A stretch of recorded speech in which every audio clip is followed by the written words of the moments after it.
matin. Le livre du jour, Nicolas Caro, ce matin, vous nous emmenez à Venise. À Venise et au 18e, je peux pas faire mieux, avec le roman de la violoniste et écrivaine Léonore de Recondo. Il s'appelle Le Grand Feu, c'est chez Fayard. Alors que raconte ce livre? Ça commence par une naissance, celle d'Hilaria, 6e enfant de Francesca qui croise les doigts pour qu'elle survive. La peste emporte tout, mais pas Hilaria, c'est la musique qui va l'emporter puisque sa mère supplie la prieure de la Pietà d'élever son enfant derrière ses grilles. Ça veut dire ne plus voir son enfant, mais elle sait qu'elle est faite pour ça. La Pietà, c'était donc cette institution qui recueillait les enfants abandonnés et les vouait à la musique. C'était mieux que les marches d'une église. D'ailleurs, tout était prévu à cet effet. Les mères qui ne pouvaient pas élever leur enfant le déposaient dans une boîte à l'extérieur, la faisaient pivoter cette boîte et sonnait une cloche pour prévenir les sœurs. Parfois, à cause du chagrin, elles oubliaient la cloche et c'était les pleurs de l'enfant qui alertaient. Leur vie ensuite était dédiée à l'excellence de l'art. La Pietà créait les stars de l'époque. Mais elle n'est pas abandonnée, la petite Hilaria. Non, mais son père Giacomo fait quand même ce qu'il faut pour qu'elle soit acceptée à l'âge de 3 mois. Elle voit sa famille une fois par an, une journée, à Noël, et on est avec elle, on la voit grandir, nous à la Pietà, rêver à ce qu'elle ne connaît pas, elle ne peut pas sortir, elle ne connaît pas Venise.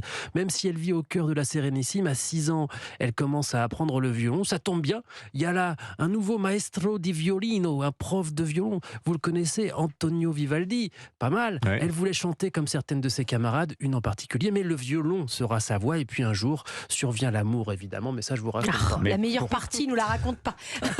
Mais pourquoi ce titre, Le Grand Feu, Nicolas? Parce que quand on entend certaines musiques,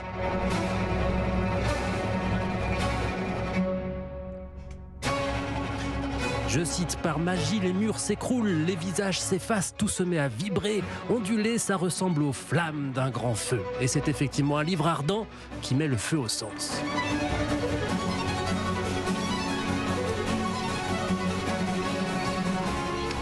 Je comprends beaucoup mieux le titre. Le Grand Feu, donc, signé Léonore de Recondo, c'est chez Grasset, pour tout connaître de la Pietà. Mais quelle institution c'est incroyable cette histoire.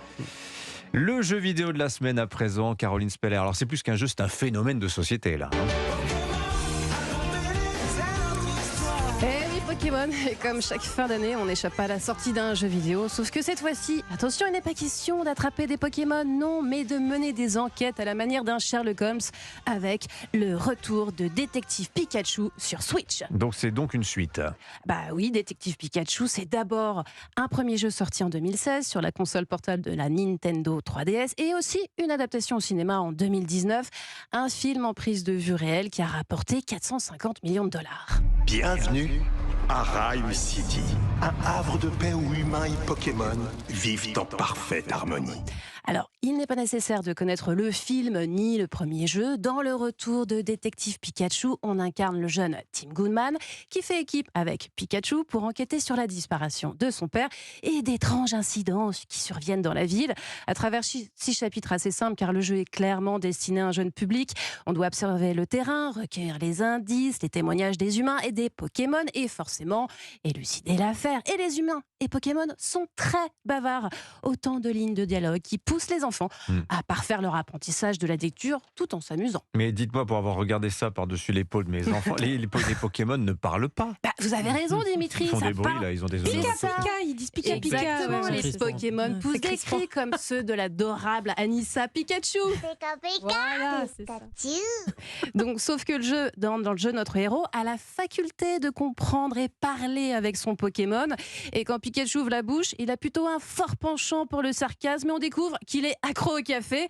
Un décalage qui fera donc sourire et rire notre chère tête blonde. Complètement alcoolo. Pikachu boit de l'alcool. Très bien, très bien. Ça va. Café.